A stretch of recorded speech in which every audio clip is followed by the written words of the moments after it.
우리가 이스라엘의 역사를 살펴보고 있습니다. 수천 년 전에 있었던 일들입니다. 왜 우리가 이러한 이스라엘의 역사를 배우고 또 그 말씀 앞에서 저희들이 함께 공부합니까? 하나님께서 역사 가운데 하나님이 누구이시며 또 하나님께서 인생들에게 요구하시는 것이 무엇인지를 말씀해 주셨기 때문입니다.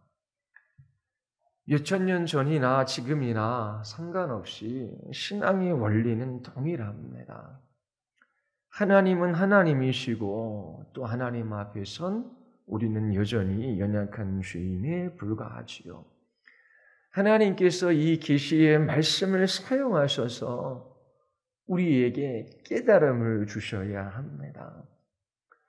12 사사가 있고 하나님께서 그렇게 어떻게 이스라엘 역사 가운데 행하셨는지 머리로 아는 것만으로는 충분하지 않습니다. 참으로 깨달아 알게 하실 때에 우리의 삶에 변화들이 일어납니다. 하나님께서 우리에게 은혜 베풀어 주시는 방편이 있는데 그것이 하나님의 말씀이에요. 하나님께서 우리에게 내신 길이지요. 하나님께서 은혜를 주시는 길을 정하셨어요. 하나님의 말씀입니다. 하나님의 말씀은 우리에게 예수 그리스도를 믿음으로 말미암아 구원에 이르게 하지요. 새 생명을 얻게 합니다. 말씀을 깨달아 알 때에 우리에게 생명의 역사가 주어지는 거예요. 단지 새 생명만 얻어서는 충분하지 않지요. 그 생명의 부유함을 누리며 살아갈 수 있어야 합니다. 우리의 인격을 통하여 그 생명이 나타나야 하는 것이지요. 우리의 육적인 생명이 아니라 거듭난 새 생명, 예수 그리스도의 생명, 하나님의 생명의 역사가 우리의 인격을 통해서 나타나야 합니다. 그러기 위해서는 하나님의 말씀이 우리에게 주어져요. 그 말씀이 우리를 교훈하고 책망하고 바르게 하고 의로 교육할 때에 우리는 하나님의 사람으로 온전하게 설 수 있는 것이지요. 그리고 모든 선한 일을 할 수 있는 능력을 갖추게 됩니다.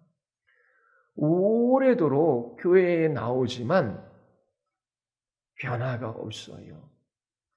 변화가 아니라 오히려 배교적인 삶을 살아갑니다. 종교적인 열심은 있지만 그리스도인의 모습은 없어요. 머리로는 성경을 배워서 알고 있지만 그 말씀을 깨달아 생명을 얻고 그 생명의 부유함을 누리며 살아가는 것이 무엇인지를 경험하지 못하고 있기 때문입니다. 예전에 사람들이 멀리 배를 타고 나가지 못했어요. 왜냐하면 저 지평선을 바라보니까 그 끝은 낭떠러지처럼 그렇게 배가 가다가 떨어질 것이라고 생각했던 것이지요. 그래서 멀리 사람들은 항해할 생각을 하지 못했습니다. 그러나 나중에 사람들은 깨닫게 되지요. 지구가 네모난 것이 아니라 동그랗구나. 그리고 멀리 배를 타고 나간다고 해서 그렇게 절벽에서 떨어지듯 그렇게 배가 추락하는 것이 아니구나. 그렇게 깨달음이 있었을 때에 사람들은 이제 멀리 확신을 가지고 항해할 수 있었습니다. 그러니까 일반 은총에 있어서도 깨달음이 필요해요. 그러나 그 깨달음은 우리를 구원에 이르게 하지 못해요. 신앙생활 하는 데 있어 하나님이 주신 일반 은총의 차원 속에서 지혜와 지식이 필요해요. 세상 지식도 필요해요. 알아가는 일들이 필요해요. 그래서 하나님이 내신 일반 법칙을 따라 그렇게 살아가는 것도 필요한 것이지요. 하나님께서 의사를 통하여 또 약사를 통하여 우리를 진단하게 하시고 또 우리에게 약을 처방하게 하시고 또 그 약을 먹을 때에 우리의 질병이 치료되어지게 하셨어요.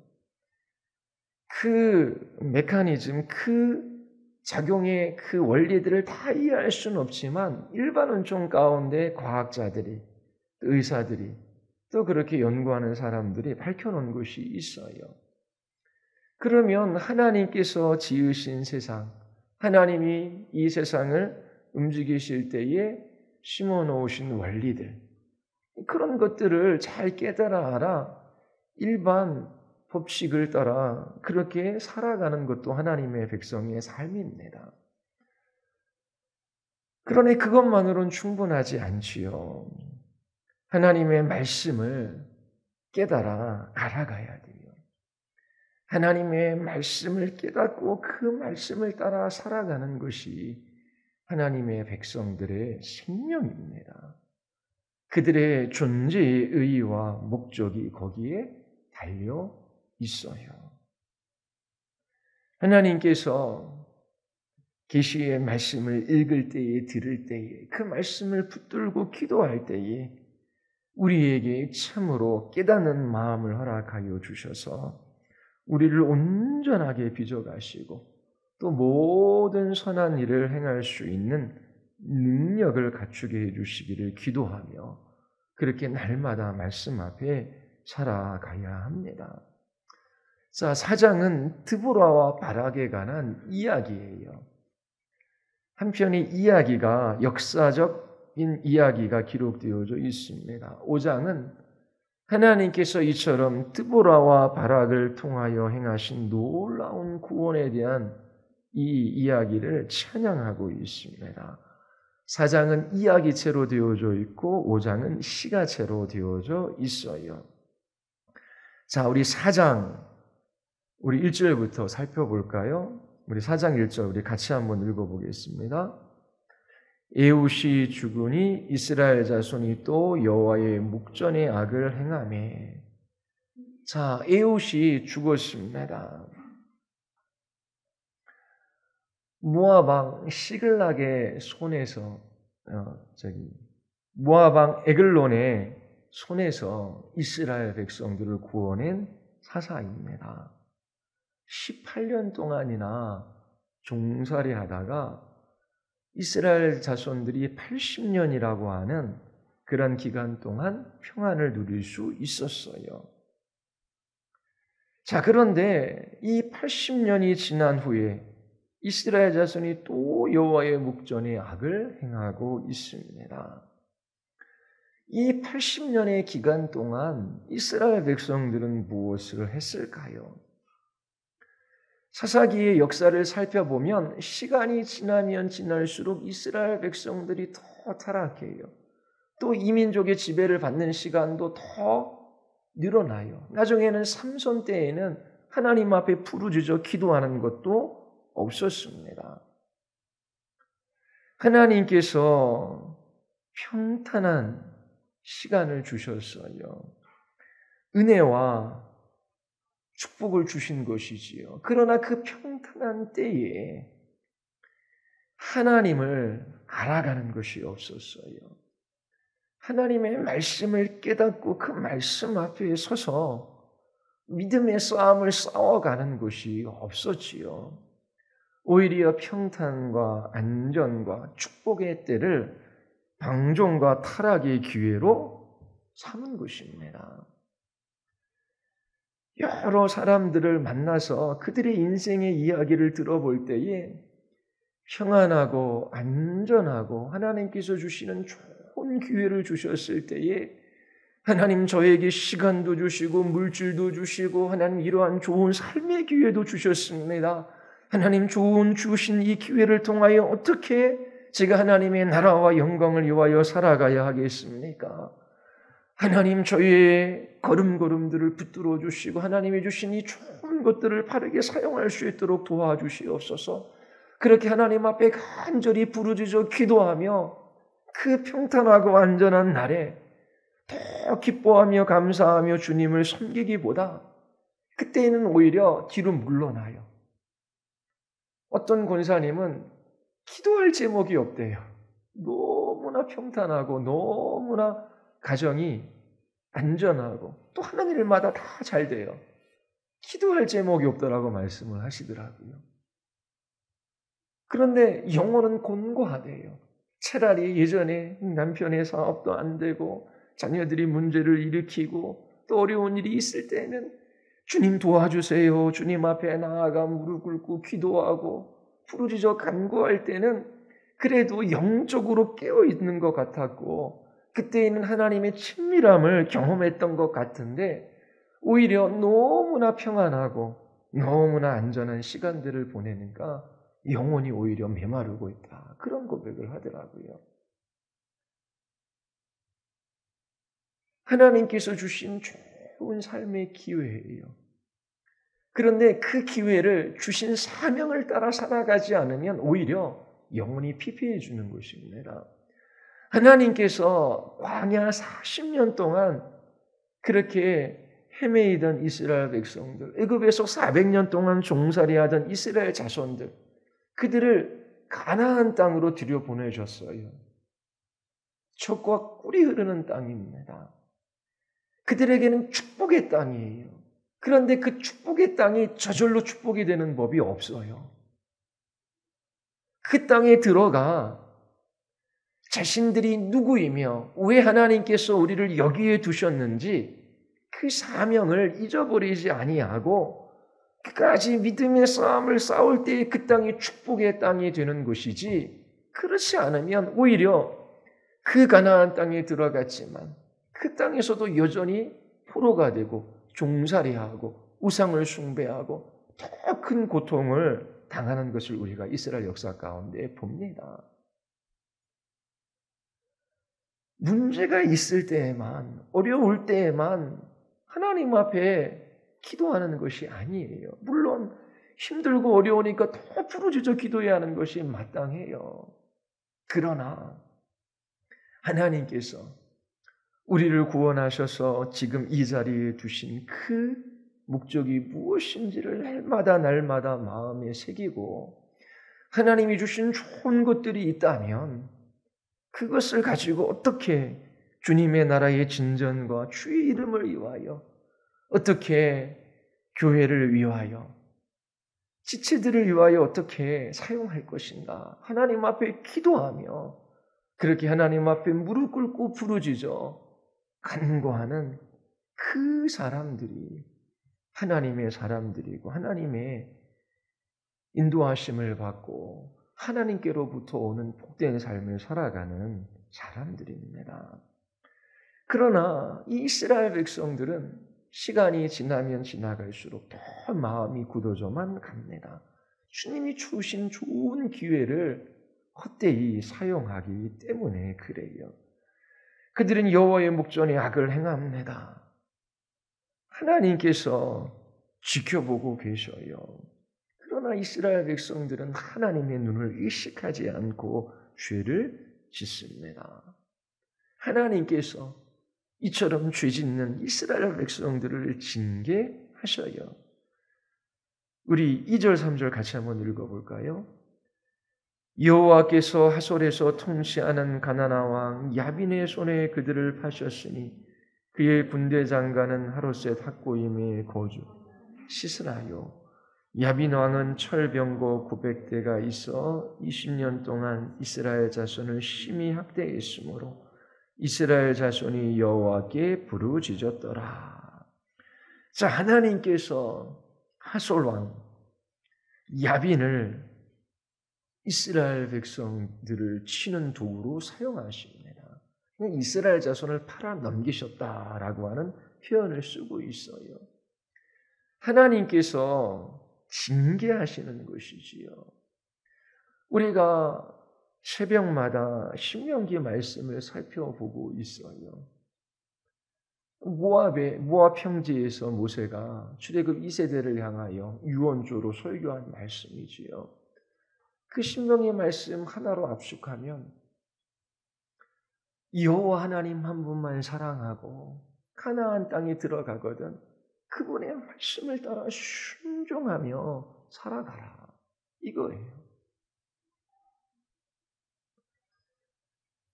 그렇지 않을 경우 하나님께서 이스라엘 자손을 징계하시겠다. 그들을 포로로 끌려가게 하시겠다라고 계속해서 말씀하십니다.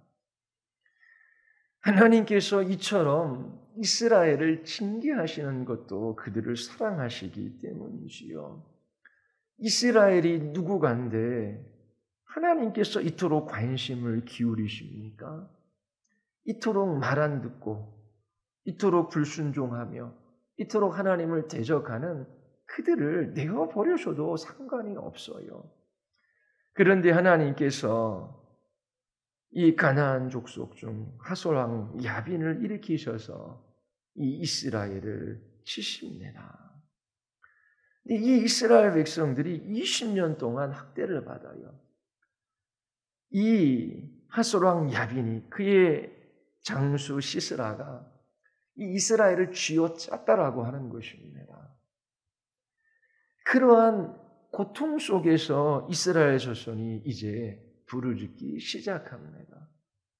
80년의 세월 동안 하나님께 부르짖어 기도했다. 그런 거 있었으면 아마 이렇게는 되지 않았을 거예요.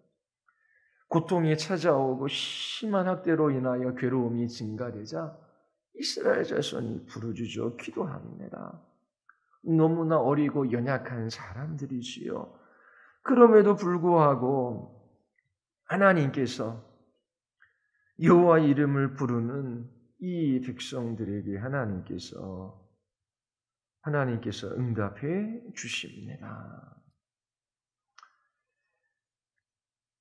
언약 백성들이 하나님을 찾고 그의 이름을 부를 때 하나님께서 결코 외면하지 않으시지요.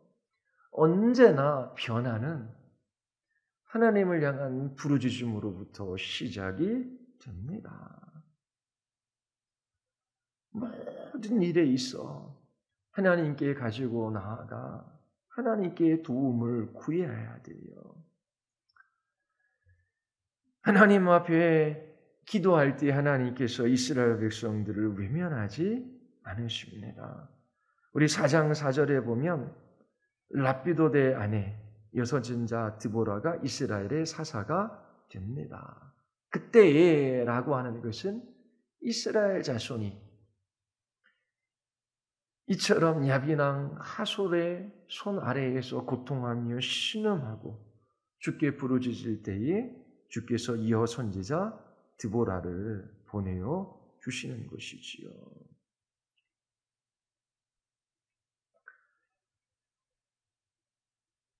하나님께서 이처럼 부르짖을 때에 여선지자를 보내어 주시는데 이 여선지자가 하나님의 응답이라고 쉽게 생각했을까요?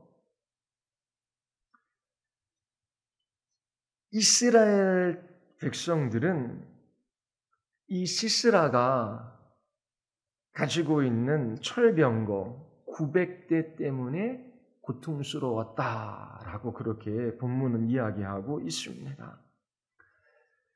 이스라엘 자손들은 싸울 수 있는 무기가 제대로 갖추어져 있지 않았어요. 사무엘상 13장 22절에 보면 싸우는 날에 사울과 요나단과 함께한 백성의 손에는 칼이나 창이 없고 오직 사울과 그의 아들 요나단에게만 있었더라. 자, 싸울 수 있는 칼이나 창, 그것은 일반 군사들이 가지고 있었던 것이 아니에요. 돌팔매, 아니면 꽃갱이, 아니면 양들을 몰 때에 쓰는 막대기, 그런 거 가지고 이스라엘 자손들은 전쟁터에 나간 것입니다. 그런데 이 야빈왕, 이 하소랑 야빈은 철병거 900대를 가지고 있는 거예요. 어떻게 대적할 마음이 일어날 수 있는 그런 상황과 환경이 아닙니다. 탱크를 몰고 들어오는데 그 탱크에다가 활을 쏘는 것과 마찬가지예요. 전쟁에 이길 수가 없어요. 그러면 이 철병거 900대 때문에 이스라엘 백성들이 고통 가운데 부르짖으면 하나님께서 강력한 무기를 선사하시든지 아니면 어떻게 다른 방법을 내셔야 되는데 하나님의 응답은 여선지자, 남자도 아닌 이 시대의 여자 드보라를 보내신 것입니다. 이스라엘이 무엇을 가지고 싸워야 합니까? 이스라엘 백성들은 군사의 숫자나 그들이 가지고 있는 무기로 이 가나안 족속들과 전쟁한 적이 없어요. 그들에게는 두 가지가 필요했습니다. 하나는 뭐냐면 하나님과의 관계 속에서 그들은 하나님이 언약 백성임을 잊지 말고 하나님과 바른 관계를 맺는 것입니다. 그리고 또 하나는 하나님께서 언약 공동체로 부르신 이 이스라엘 백성들, 이 12지파가 하나가 되는 거예요. 그때 하나님께서 이스라엘 백성들을 사용하셔서 이 가나안 땅을 정복하게 하셨습니다. 그들이 하나 될 수 있는 유일한 조건은 우리가 하나님과 언약 맺은 언약 백성이라고 하는 의식이에요. 성막 안에 하나님께서 법궤를 두셨어요. 그리고 1년에 3차례 이스라엘 장정들을 성막 앞에 모이게 하십니다.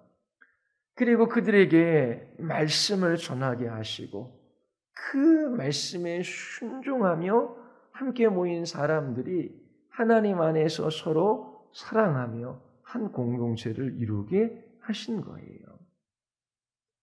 그때 가나안 족속들이 이 이스라엘 자손들을 어떻게 할 수 없는 것입니다.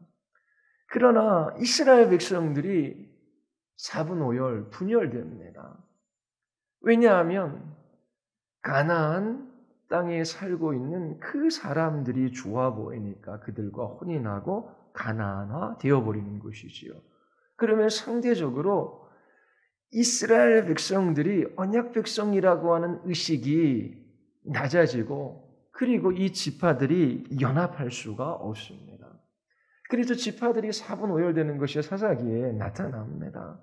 그러면 결속력이 떨어지고 이스라엘 백성들은 쉽게 침략을 받아 무너질 수밖에 없는 것이지요. 하나님께서 선지자, 여선지자인 드보라를 보내주십니다. 선지자는 하나님의 말씀을 대언하는 거예요. 말씀으로 그들을 인도하는 것이지요. 하나님과의 관계 속에서 하나님이 보내주신 선지자를 통하여 그 관계를 회복하게 하십니다. 그리고 이스라엘 백성들로 하여금 자신들이 하나님과 언약 맺은 언약 백성이라는 것을 잊지 않게 하시며 이 선지자를 통하여 하나님 앞에 함께 결속하게 하시는 거예요. 4장 5절 한번 같이 한번 읽어보겠습니다. 다 같이 시작. 산지 라마와 베델 사이 드보라의 종려나무 아래에 거주하였고 이스라엘 자손은 그에게 나아가 재판을 받더라. 사사시대의 특징이 뭐냐면 왕이 없으므로 자기의 소견, 자기의 옳은 대로 행했던 거예요. 그런 하나님께서 여선지자인 드보라를 사사로 세워주시니 이스라엘 백성들이 나아가 재판을 받아요. 재판을 받을 때의 기준이 무엇이겠습니까? 하나님께서 언약 백성들에게 주신 율법이지요. 그들에게 주신 규례예요.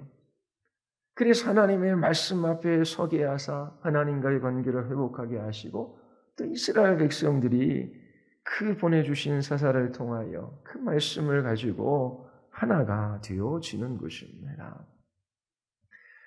그때 이제 하나님께서 드보라를 통하여 이스라엘을 구원하고자 하십니다. 6절, 7절 같이 한번 읽어볼까요?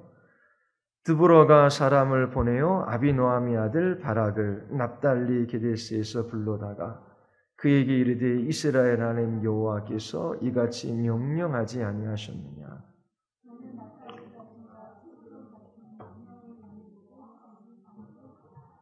내가 야빈의 군대 장관 시스라와 그의 병거들과 그의 무리를 기송강으로 이끌어 내게 이르게 하고 그를 내 손에 넘겨주리라.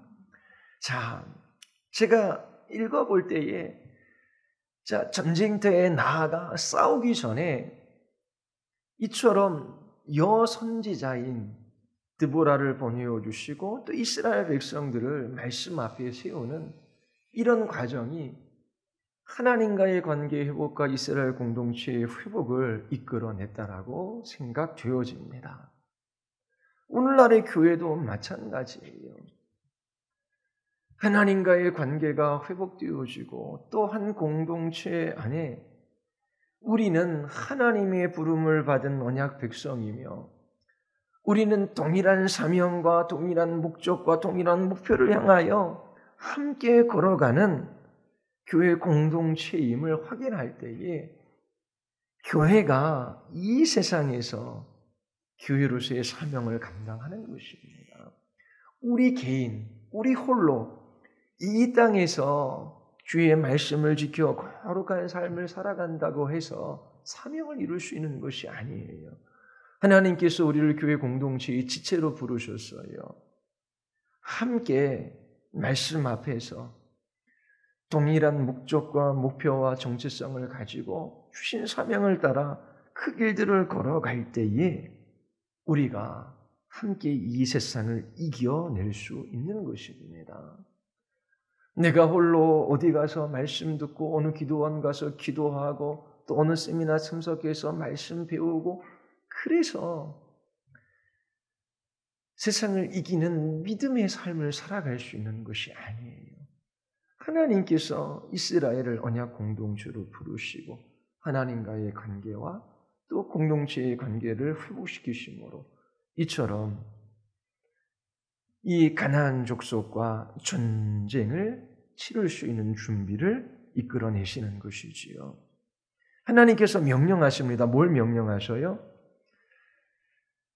납달리 자손과 수불론 자손 10,000명을 거느리고 다볼산으로 가라. 드보라를 통하여 바락에게 명령하신 것입니다. 북쪽에 있는 지파들이죠. 왜냐하면 이 나사렛, 이 갈릴리 지역 그쪽에 하솔랑 야빈이 근거지를 치고 있었기 때문입니다. 자, 그래서 북쪽 지파 중심으로 해서 10,000명의 사람을 모아요. 그리고 나아가 싸우라라고 이야기합니다.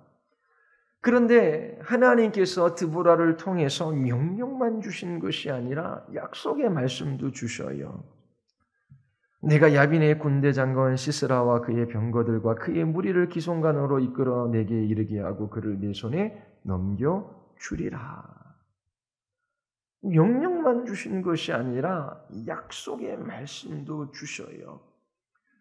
그들을 내 손에 넘겨주리라. 자, 이제 바락이 하나님의 명령과 약속의 말씀을 붙들고 이제 싸움터로 나갈 것이냐 아니면 철병거를 바라보며 주저앉을 것이냐 양자택일을 해야 돼요.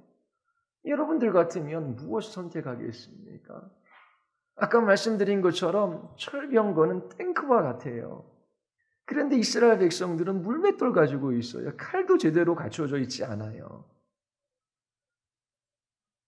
시스라의 철병거를 바라볼 때에 주저앉을 수밖에 없는 것이지요. 계란을 가지고 바위치기라고 합니다. 오늘날도 동일해요.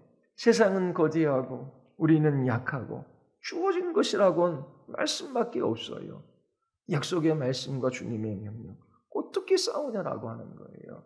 주저앉는 사람이 대부분입니다. 자, 바락은 어떻게 합니까? 바락은 절반에 순종만 해요. 하나님께서 우리에게 요구하시는 것이 무엇입니까? 믿음입니다. 20년 동안 이스라엘 자손은 철병거 때문에 한번 싸워 보고자 하는 그런 시도도 없었던 모양이에요. 20년 동안 주저앉아 있었습니다. 그런데 하나님께서 사사를 통하여 말씀하시고 또 명령하십니다. 약속의 말씀을 붙들고 믿음의 싸움을 싸우라라고 하는 거예요. 1000년 전이나 지금이나 언제나 신앙의 원리는 동일합니다. 이스라엘 자손들이 가나안 땅에 들어갈 때에 요단강을 건너야 했어요. 하나님께서 이스라엘 자손들에게 법궤를 앞세우라고 해요. 그 법궤를 메고 요단강 강물에 한 발자국 내딛었을 때에 그 강이 마릅니다. 주의 말씀을 앞세워 순종할 때에 물이 갈라지는 것을 경험하는 것이지요. 하나님께서 오늘도 약속의 말씀을 우리에게 주셨어요. 그리고 명령하시지요. 주저앉을 것이냐, 믿음의 결단을 할 것이냐, 발을 내디딜 때에 하나님의 일하심을 볼 수 있는 것입니다. 아브라함은 하나님의 약속을 의심하지 않았어요. 믿음으로 견고하여져서 하나님께 영광을 돌렸지요. 하나님께서 영광을 받으시는 그러한 방식은 우리의 믿음의 삶입니다. 자, 그러나 8절, 9절 같이 한번 읽어봅시다. 바락이 어떻게 했는지 다 같이 시작. 바락이 그에게 이르되 만일 당신이 나와 함께 가면 내가 가려니와 만일 당신이 나와 함께 가지 아니하면 나도 가지 아니하겠노라 하니 이르되 내가 반드시 너와 함께 가리라. 그러나 내가 이번에 가는 길에서 영광을 얻지 못하리니 이는 여호와께서 시스라를 여인의 손에 파실 것임이니라 하고 드보라가 일어나 바락과 함께 게데스로 가니라. 자, 바락이 여사사인 드보라의 치맛자락을 붙들고 늘어집니다. 당신이 가지 아니하면 나도 안 가겠습니다. 이런 바락의 마음 안에 있는 것은 무엇일까요? 이 여선지자에 대한 의지하는 마음이지요. 드보라가 자신보다 더 신령하고 영적인 사람인 것 같아요. 그와 함께 간다면 이 전쟁에 승리할 것 같기도 합니다. 그러나 나 혼자 가서는 불안하고 두려운 거예요. 하나님 한 분 의지하는 것이 아니라 사람을 의지하고 있습니다. 하나님께서 함께 더불어 동역하며 신뢰하며 믿음의 길들을 걸어갈 수 있는 목회자나 또 지체들을 주신 것은 너무나 감사한 일이지요. 그러나 모든 사람은 궁극적으로 의지의 대상이 아니에요. 사랑과 섬김의 대상입니다. 그런데 이 바락은 드보라를 의지해요. 우리에게 이런 신앙의 형태가 많이 있습니다. 나는 기도도 좀 덜하고 말씀도 잘 몰라요. 근데 저 목사님 보니까 기도도 많이 하고 영적이고 신령한 것 같아요. 좀 기도해 주십시오. 그리고 머리를 내밉니다. 그 이유가 뭐예요? 좀 신령한 사람이 기도하면 하나님께서 좀 그를 보셔서 나에게 축복을 내려주시지 아니하실까? 캐톨릭에서 성인들 앞에서 기도합니다. 그리고 다른 모든 이방 종교도 그렇게 신령한 것, 영적인 것, 그런 것들을 매개로 삼아서 자신들이 원하는 것을 얻어내려고 해요. 아주 희한하게 생긴 큰 삿갓바위가 있어요. 저쪽 경남에 가면. 그러면 부처 모양을 했다라고 해서 큰 바위 앞에 가서 열심히 빌어요. 왜냐하면 모양 자체가 신령하니까요. 그리고 어느 절에 가면 불상이 눈물을 흘린다라고 합니다. 그러면 아주 신령하잖아요. 그 불상을 찾아가서 그 앞에서 절합니다. 영매로 사용하는 것이지요. 예전에도 예언한다, 치유의 은사가 있다, 또 기도해 준다. 물론 어려운 일이 있을 때 목사님 기도해 주십시오. 그러면 함께 기도하고 그 문제를 가지고 함께 씨름하며 하나님 앞에 간구해야 하는 것이지요. 하나님께서 수많은 사람들이 기도해야지 응답해 주시는 것이 아니라 함께 그 어려운 일에 기도로 동참하고 하나님의 일하심을 함께 보심으로 그 하나님의 영광을 함께 찬양하게 하시기 위함이에요. 누가 능력이 많고 나는 능력이 적기 때문에 능력 많은 사람을 의지하면 나는 안전할 거야. 그것은 이방 종교와 비슷한 것입니다.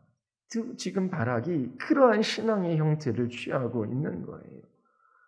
하나님께서 드보라를 통하여 너희 가는 길에서 영광을 얻지 못하리라고 말씀하십니다.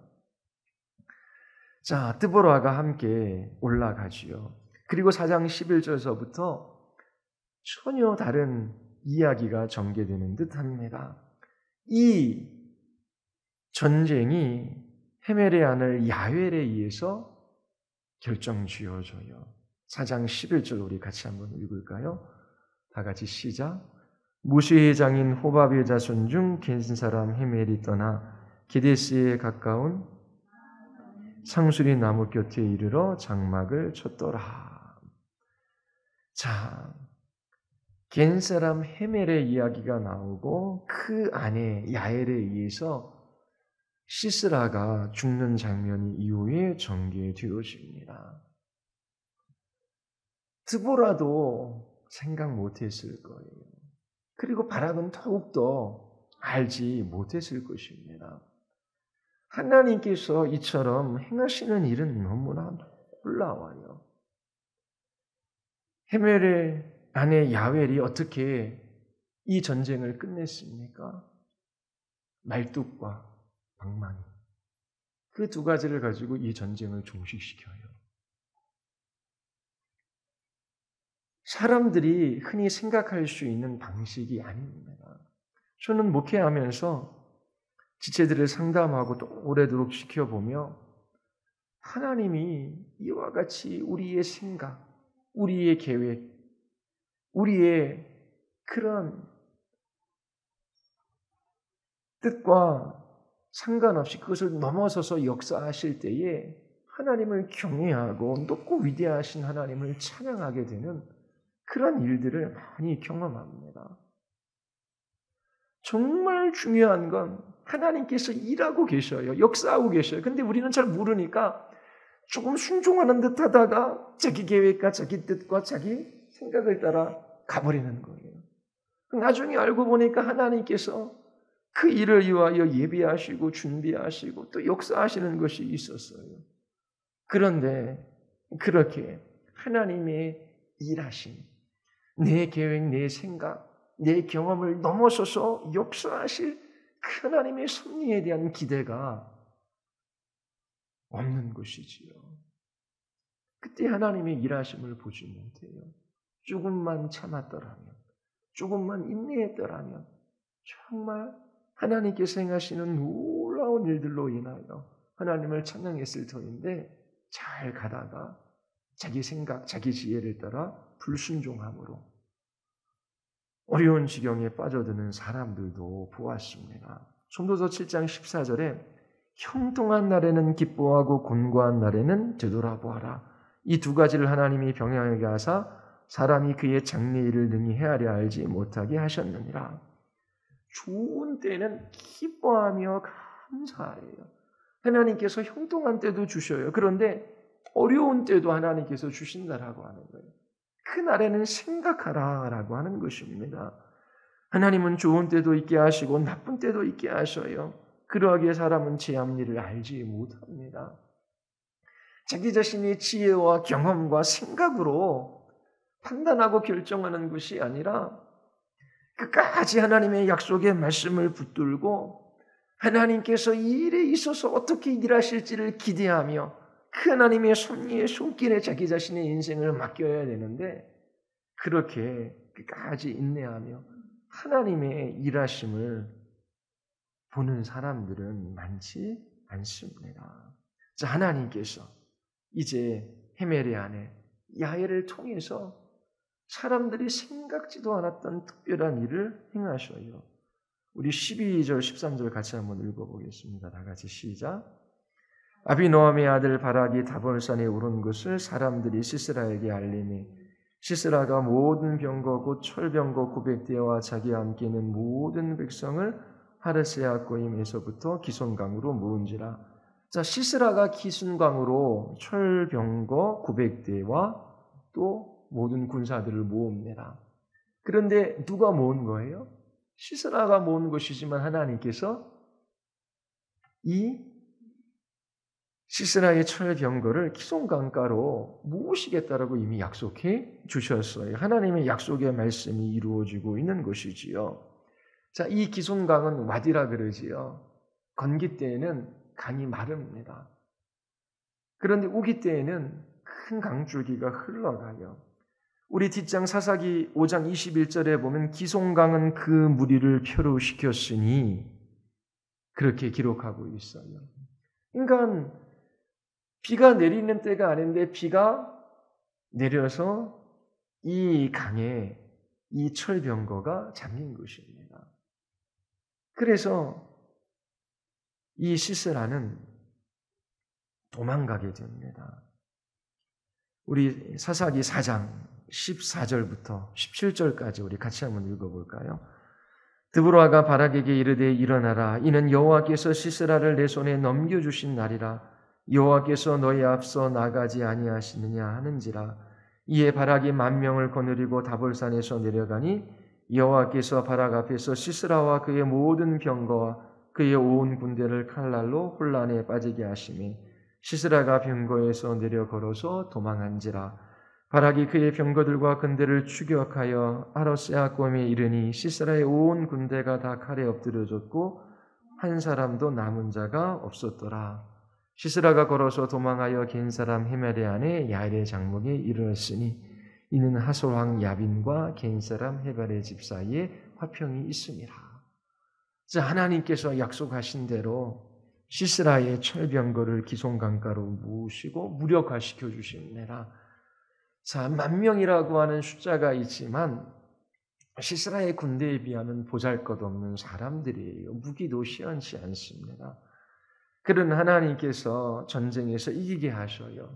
그런데 아직 전쟁이 끝나지 않았습니다. 이 고대 전쟁에 있어서 결말은 적장의 목을 베는 거예요. 그래야 완전한 승리가 주어지는 것입니다. 자, 시스라가 도망갑니다. 겐 사람 하벨의 집에 가지요. 왜냐하면 하솔왕 야빈과 화평을 맺은 집안이기 때문에 그래요. 자, 그래서 어떻게 보면 이 헤멜의 아내 야엘은 자기 집으로 피신한 이 시스라를 보호해줄 의무가 있습니다. 그래서 이 야엘이 피도덕적이고 피윤리적인 사람이다라고 그렇게 평가하는 그러한 설명도 있습니다. 근데 또 이렇게 또 해석을 하더라고요. 지금 야엘의 남편 헤멜이 있지 않아요. 그러면 남편이 없는 집에서는 남편이 돌아올 때까지 기다린다라고 합니다. 그런데 기다리지 않고 그 장막에 들어간 것은 이 시스라가 그 어떠한 법규들을 어기게 되는 것이지요. 그래서 헤멜의 아내 야엘도 그 화평 조약을 깨고 시스라를 죽였다. 이제 그렇게 해석하기도 합니다. 그러나 보십시오. 헤멜이 있었다면 어떻게 이야기가 전개되어졌을까요? 남자들은 이 사사기 4장에 전혀 등장하지 못해요. 바락이라는 남자 장수가 등장하지만 그 또한 절반의 순종만 합니다. 자,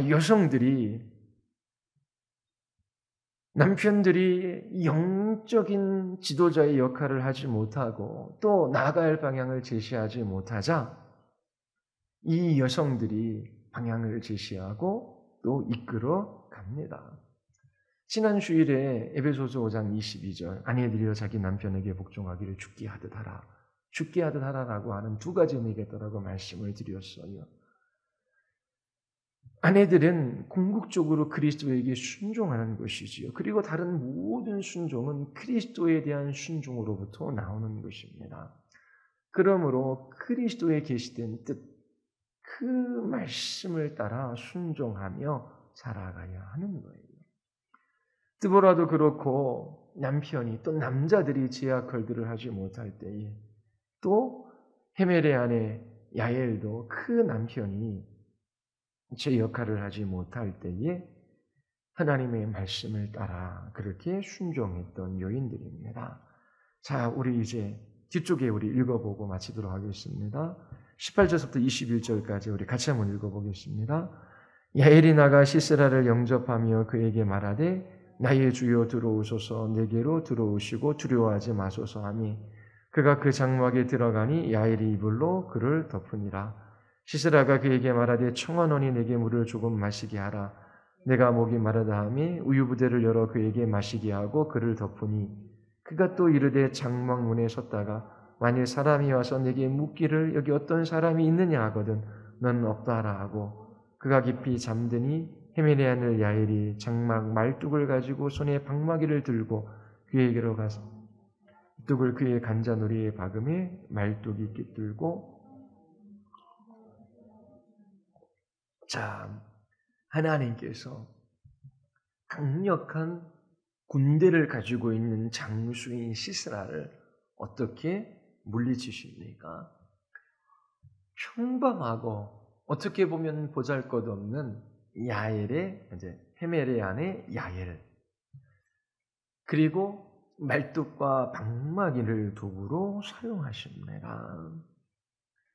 우리가 언뜻 보기에는 힘이 있고 능력이 있고 강하고 크고 위대한 사람들이 역사를 움직일 것 같아요. 그들이 큰 일을 할 것 같습니다. 그러나 하나님께서는 평범한 여인, 또 보잘것없는 도구를 사용하셔서 이 전쟁에 마침표를 찍게 하십니다. 하나님께서 일하시는 방식이에요. 여러분, 우리는 유명합니까? 무명합니까? 유명한 사람이에요. 우리는 연약합니까? 강합니까? 연약한 인생에 불과해요. 그러나 하나님은 이처럼 무명하고 연약한 인생들을 사용하셔서 이 역사를 움직이시고 주의 일들을 이끌어 가셔요. 하나님께서 우리에게 기도할 수 있는 은혜를 주셨어요. 거룩하시고 영광스럽고 높고 위대하신 하나님 앞에 나아갈 수 있는 특권을 얻은 것입니다. 그리고 하나님께서 우리의 기도를 사용하셔서 하나님의 일들을 이루어 가시겠다라고 약속하셨어요. 무명의 한 사람, 평범하고 때로 연약한 그 한 사람, 바로 우리들을 주께서 사용하시고 우리의 기도에 귀를 기울이셔서 하나님께서 하나님의 일들을 이루어 가시는 겁니다. 기도하지 않는 한 민족보다 기도하는 그 한 사람이 더 위대하다라고 하는 말씀을 드린 적이 있어요. 하나님께서 이처럼 야엘이라는 여인과 말뚝과 방망이를 사용하셔서 하나님의 일들을 이루어 가십니다. 오늘도 여러분들은 아무것도 할 수 없는 연약한 사람인 것 같지만 주께 엎드려 주의 나라와 그 이름을 위하여 기도할 때에 하나님께서는 이미 그 기도를 들으시고 일하고 계십니다. 주님 다시 오시는 날 여러분들의 그러한 기도와 순종을 사용하셔서 하나님께서 어떠한 위대한 일들을 행하시고 어떻게 이 땅을 이끌어 가셨는지 보게 될 날이 있을 거예요. 우리 22절 같이 한번 읽어볼까요? 우리 바락이 시세라를 추격할 때에 야엘이 나가서 그를 맞아 그에게로 이르되 오라 내가 찾는 그 사람을 내가 내게 보이리라 하며 바락이 그에게 들어가 보니 시세라가 엎드려 죽었고 말떡이 그의 간자놀이에 박혔더라. 자, 전쟁의 완전한 승리는 적장이 죽는 곳으로 그렇게 쟁취하는 것입니다. 이 승리의 영광이 바락에게 돌아가지 않아요. 야엘의 것이 됩니다. 이러한 결과는 바락의 절반의 순종으로 말미암은 것이지요. 주께 온전히 순종하는 주의 백성들을 하나님께서 영광스럽게 하십니다. 그리고 23절, 24절 이와 같이 이날에 하나님이 가나안 야빈을 이스라엘 자손 앞에 굴복하게 하신지라 이스라엘 자손의 손이 가나안 야빈을 점점 더 눌러서 마침내 가나안 야빈을 진멸하였더라. 하나님께서 한 나라를 세우기도 하시고 또 왕을 일으켜 세우기도 하시고 패하기도 하십니다. 하나님께서 원하시는 것이 무엇입니까? 하나님께서 우리를 교회로 부르셨어요. 교회의 정체성, 그 사명을 이루어가는 것입니다. 하나님과의 관계 속에서 우리가 언약 백성임을 잊지 말고 그 말씀을 따라 저희들이 하나 되는 것이지요. 그리고 교회의 하나됨과 교회의 거룩과 교회의 보편성을 유지해 가는 거예요. 이처럼 하나님께서 그 정체성을 유지하고 그 사명을 따라 살아가는 그 교회를 이 땅 가운데 보존해 주십니다. 하나님께서 우리의 가정과 우리의 후손들, 이 땅의 교회를 보존해 주셔야 우리가 살아갈 수 있어요. 우리의 힘, 우리의 지혜, 우리의 능력으로 되는 것이 아니지요. 소돔과 고모라의 의인 10명이 없으므로 그 성이 멸망했습니다. 그 성에도 하나님의 구원하심을 따라 그 하나님의 거룩한 백성의 정체성을 유지하며 주의 말씀에 따라 순종하는 백성이 있었다면 그 백성들로 말미암아 그 성이 유지될 수 있었을 거예요. 오늘도 마찬가지입니다. 하나님께서 이스라엘 백성들에게 요구하시는 것, 너희는 나의 택한 백성이라, 거룩한 백성이다, 제사장 나라이다. 하나님께서 그들을 택하시고 부르셔서 복된 삶을 살아가게 하시기 위하여 이 모든 일들을 행하시는 것입니다. 이처럼 끊임없이 이스라엘 백성들은 하나님께 불순종하며 타락해 갑니다. 이스라엘의 역사를 통하여 우리에게 말씀하셔요. 여러분들이 이 사사기 4장을 통하여 무엇을 깨달을 수 있는지 하나님 앞에 말씀을 붙들고 서십시오. 그리고 하나님께서 당신의 백성들에게 요구하는 것이 무엇인지를 굳게 붙들고 여러분들이 끝까지 믿음으로 순종하며 하나님의 백성의 정체성을 이 땅 가운데 드러내며 살아가시기를 바랍니다. 우리 같이 기도하시겠습니다. 우리 이 시간 기도할 때에 하나님 평탄할 때에 더 주께 부르짖어 기도하며 주님이 주신 좋은 기회들을 우리에게 주신 사명을 이루어갈 그러한 발판으로 삼게 하시고 또 고난의 때 하나님 깊이 생각하며 하나님의 섭리의 손길에 기대게 하여 주시옵소서. 주님 우리에게도 약속의 말씀을 보내어 주시고 또 주께서 명령에 순종하게 하셨사오니 저희들도 약속의 말씀을 붙들고 순종하는 믿음의 싸움들을 싸우게 하여 주시옵소서. 그것이 우리의 생명임을 하나님 깨달아 알아가게 하여 주시옵소서. 우리 같이 한번 기도하시겠습니다.